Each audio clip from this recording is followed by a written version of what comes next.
Hello everyone, a big welcome to all the viewers. This is Fadal Rahman from Crescent Literary Society, joined by Anjana as my co-host. We are here to present the fifth episode of Let's Talk Social, and today we have Mr. Jamsheer Muhammed as our guest. He is an expert in the field of economics, and to talk more about his academic achievement, he is the research supervisor of economics in Department of Economic and also the editorial member of International Journal of Management and Development Studies. We welcome you, sir. It's an honor for me to host you on this show. Thank you. Thank you. So, sir, now we will move on to the discussion. Sure. The journey to self reliance in India started with Make in India. It was a scheme launched by our Honorable Prime Minister Narendra Modi in 2014, intended to boost the domestic manufacturing sector and the investment into the country. So, can you please give us an insight on how far India has progressed since its introduction? Also, can you also tell us what has been its impact on foreign direct investment in India? Yeah, it's a nice question, Anjana. First of all, regarding the Making India program, actually, this is one of the flagship program of the current government. Actually, this is the initiative taken by the Prime Minister, on initiative taken by the Prime Minister to invite the foreign companies to start their plan to start their business in our country and export their goods from our country. That is the strategy behind this particular Make in India policy. As per this policy, Government of India opened around 25 sectors for the foreign direct investment. That means 100% to foreign direct investment. Foreign companies can invest 100% in the 25 sectors of our country. Not 25 sectors, the 25 sectors they selected out of the 22 sectors, except the print media, the defense and the space. These three areas, except all other areas, 22 areas, they open for the foreign direct investment. There are significant difference between Make in India and Made in India.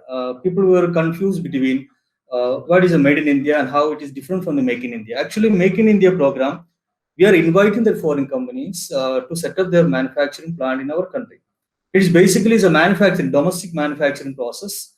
But in Made in India program means actually this is giving incentives to the Indian companies to start to grow their output in our country and start exporting. That was a major differences between Make in India and this Made in India. Yes, sir, that was the right answer we were expecting from you, and we were glad that you answered all the points, and we are always clear with the points from you. So, moving on to next question, sir. Since Sure. with drastic climate change all over the country during the decade, the use and importance of renewable energy has increased exponentially. Since Yeah. Make in India scheme covers this sector, can you tell us how has it improved this sector? Has it helped in increasing the usage of renewable energy in the country? Yeah. Regarding the renewable energy, first of all, we need to define what is the system of the fuel we are using now. That is a fossil-based fuel system that is completely that cannot be renewable by the nature. But they have some serious drawbacks, serious consequences while using that. Although it is a non-renewable, they'll be having serious consequences for using this kind of non-renewable source of the energy. Actually, that this will lead to the non-renewable source of the energy usage will create problem like the degradation of the atmosphere. Then it will be leads to global warming. It will also create create the greenhouse gases in the atmosphere. Then it is also leads to the that sea level rise. That also will be impact of the usage of the fossil fuel based system. Then temperature will be increased. Then our human beings also will be have negative impact. Cancer, the cataract, the lung problems, the asthma, allergy. So these are some of the important. That the lung cancer also will be there once we use this kind of greenhouse gases increase. So then ultraviolet rays that will also will be having negative impact on the human beings when we use this more fossil-based fuel system because the temperature will be keep on increasing. So that are some of the disadvantages while using this fossil-based or the non-renewable source of energy. Then when come to the renewable source of energy, we have many, that we have the many system like that. Some of the example that it's wind energy, then generating that energy generating from the power, then tidal power, then biogas, etc. Are the some of the examples of the renewable energies. Data shows that during the period of 2016-17, there are 26% of the increase in the usage of the renewable source of energy in our country. 26%. Out of that 26 percentage, that then it is that it was 2007, 16 and 17. That reached to around 45 gigawatts of the renewable source of the power in our renewable source of energy in our country. 45 gigawatts, not the megawatt. So, government of India taken many other measures. One of the important criteria they did it during the period of 2022, that it has the capacity of the renewable energy that should be increased by 175 gigawatts. That was one of the important strategy by the government of India through the Make in India. They are doing it. They have to increase the capacity of the renewable energy by the 175 by 2022. Currently, it is around 75 gigawatts presently. Means 2020 March, it is around 75 gigawatts capacity we are having the renewable energy. As part of this policy, government of India doing many measures. One of the examples we can take in Tamil Nadu, the 650 megawatts capacity power plant has been installed by using this that they have to produce electricity by using this 650 this capacity plant. So like that, they have built many that making India. They have been successful. Actually, the presently India is around the ninth position in the electricity generation through the renewable energy sources. The top position it is USA, then China, then Germany, then Brazil, then Japan. But India is slowly India is progressing. We cannot say that there's a drastic changes happening that, but we are also opened our eye in the recently only during the time that in the sustainable development and the environmental. This one we are lacking. We don't have. We are not making much fast steps towards this kind of sustainable energy. We are not taking. But it was when we see that Making India program 2014, it has been gradually it was involving for for making that our energy is a renewable one. So since our energy usage is increasing, our demand is increasing, our population also increasing. Currently, we are having 135 crores of total population. Since our demand is increasing, energy resources, so energy demand also increasing. So non-renewable energy sources depletion happening day by day. So this is very important step for the usage of the renewable energy sources for meeting that demand for the fuel for the present as well as for the future generation. Thank you so much, sir, for such an insightful answer. Now we'll move on to the next question. With India finally gets a new educational policy after 34 years. A lot of changes has been introduced. So how do you think so? Will this affect the employment rates in the country? How will it contribute to India being self-reliant? Yeah, good question, Anjana. Regarding this new education policy by 2020, actually, the Central Ministry adopted that. This is the third such policy implemented by the Independence India. First policy was 1968 under the Prime Minister of Miss Indira Gandhi. Then another one on 1986 under the Mr. Rajiv Gandhi Prime Ministership. Then first one under the Kothari Commission report only they made this new education policy. But two policy, one of the important drawback of the two policies is that they could not implement the two policies. One of the important reason for the not implementing the policy due to the lack of finance. A huge amount of the funding needed for implementing this kind of complete restructuring of the system. So finally, the third one, new education policy came to existence by 2020. It is Central Ministry adopted that. Actually, this one of the important thing is that this is completely revamping the present system of the education, completely revamping of the present system of the education. And one of the important positive thing is that the present system of the education is based on the memory. based on the memory. And also there is a notion that the person who is having good memory, they are having good brain, or it's a bright students. But it won't create this memory kind of it's not creating any logical or any kind of innovative ideas or creative ideas from their mind. So this can be that engaged in this context. So the present system of the education can be that it can be completely restructured into the experimental based one, creative one. So in that sense, it is good.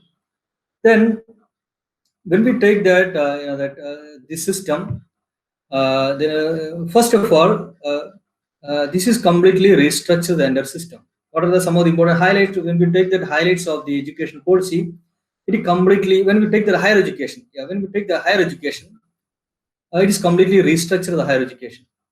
First of all, that the revamping of the AICT, UGC, and CISR. These are the three organizations: the UGC for the arts and science, for the AICT for the engineering, and for the CSIR for the science. Actually, these three organizations, all the streams were working under these three organizations. But under this policy, it was making to one program that is known as Higher Education Commission of India. Instead of three or the four programs, we have many programs, we have many organizations for controlling our education system.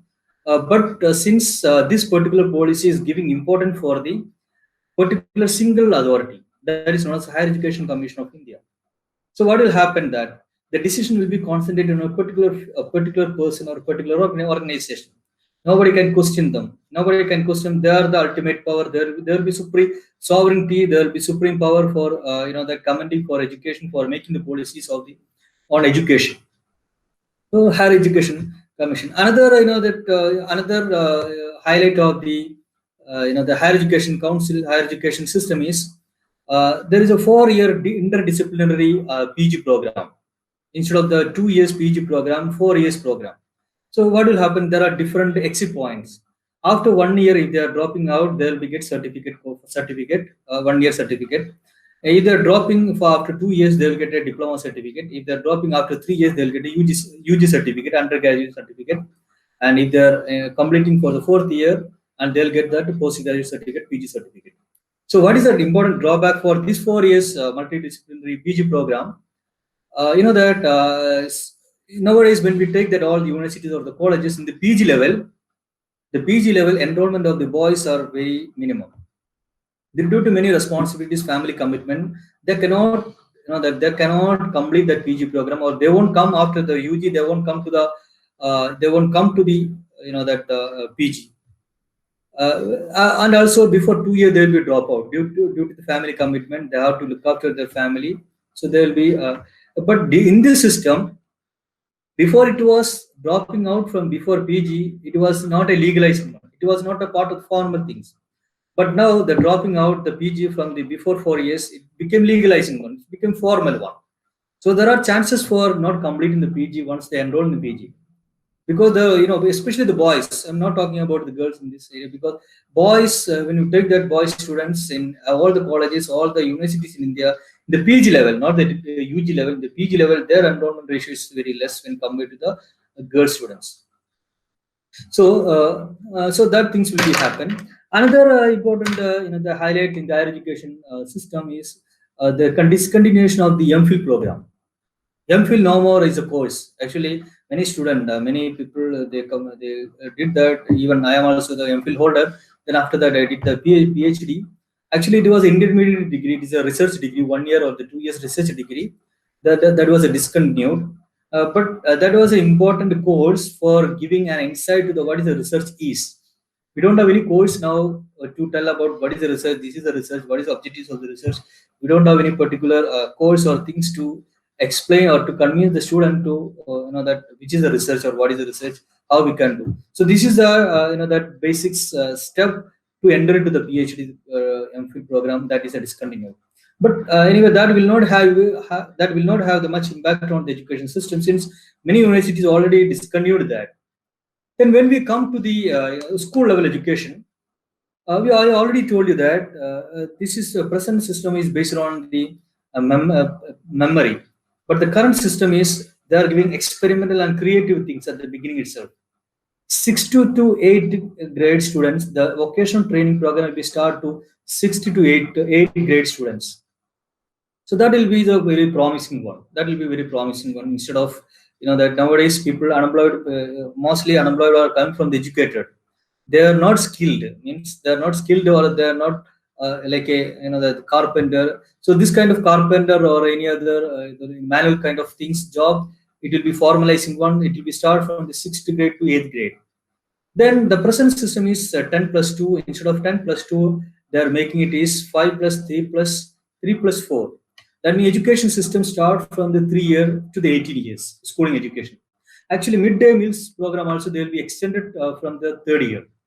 From the 3 years onwards, they will be start that midday meals program of the government. So when we take it that the school level, I think the school level it was that little more advantage when we take this particular policy. Then when we take the overall, it's actually that education is a central government and state government decision. That means it is coming under the concurrent list. That means both central government and state government can make laws. So there will be always, and also one is when we come to the school again, there are that they're giving the native speak. That means native or mother tongue till the age of the fifth year, means the fifth standard, they have to compulsory the teaching should be in mother tongue. That also cannot be done because there are that many universities or many colleges already, many schools.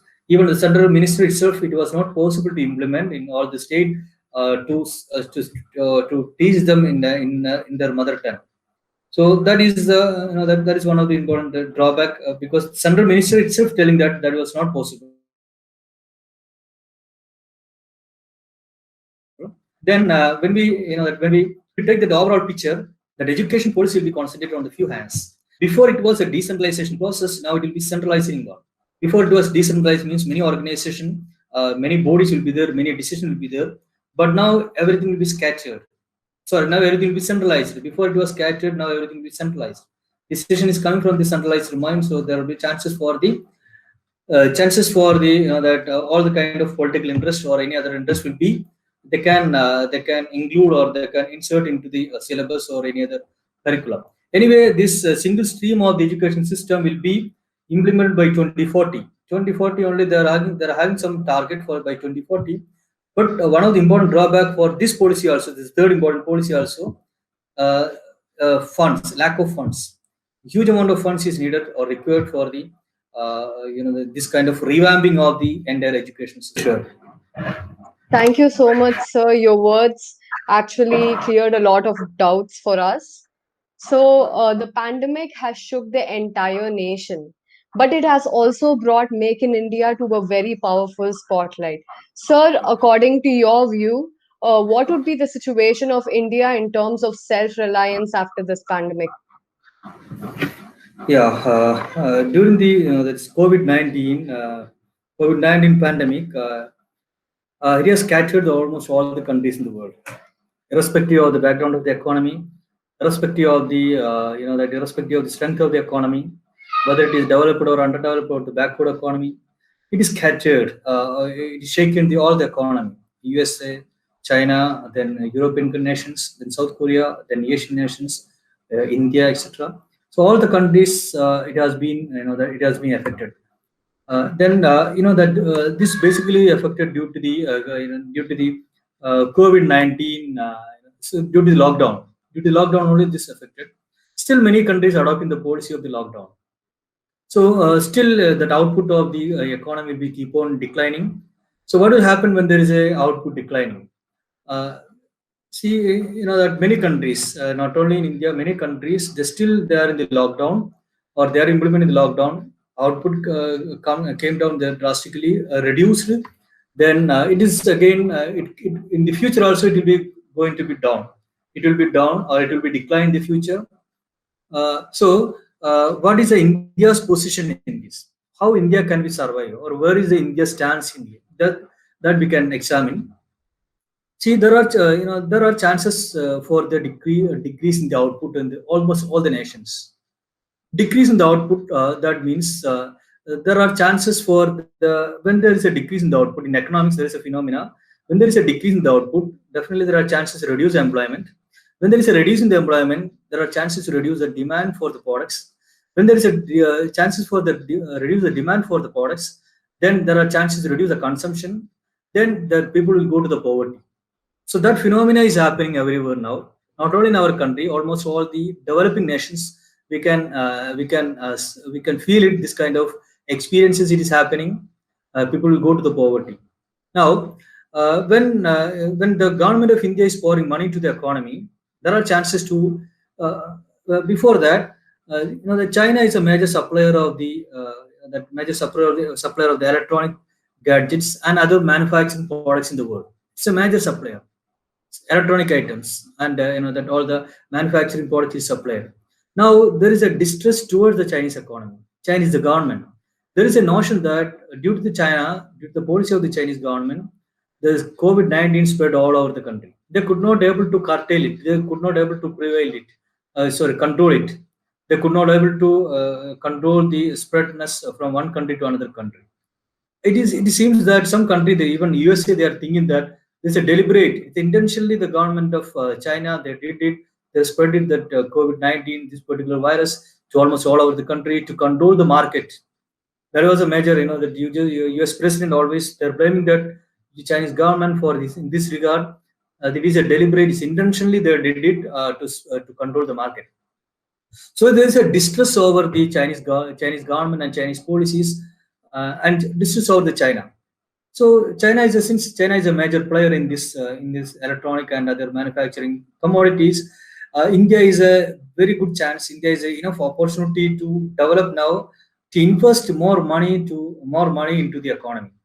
Especially we have to set up the plan. We have to provide that loans and other cheap funding facility to the small scale industries, micro small enterprises, and other private agencies. If the government, if they're not doing that, at least some incentive should be given to the private authorities, and so that they have to make in India strengthen one.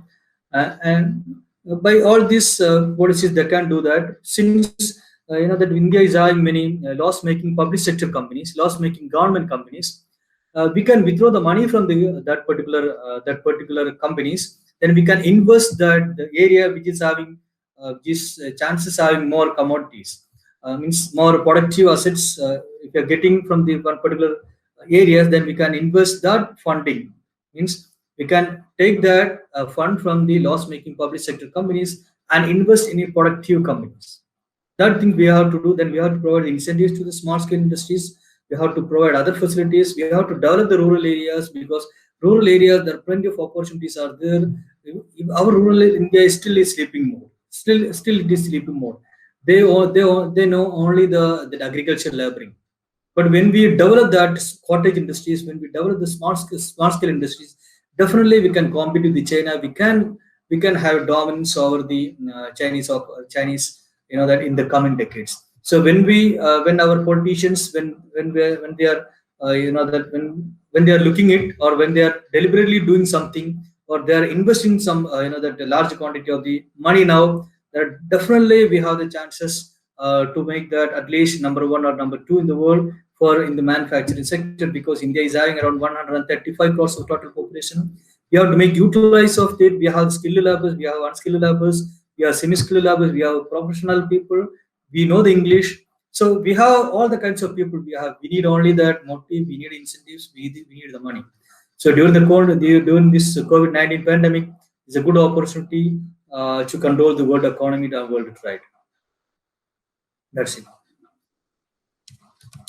Thank you so much, sir, for sharing your valuable views. And also, thank you so much for joining the discussion today, sir, despite the difficult times. Thank you. Thank you so much for joining us today. And don't forget to like, share, and subscribe.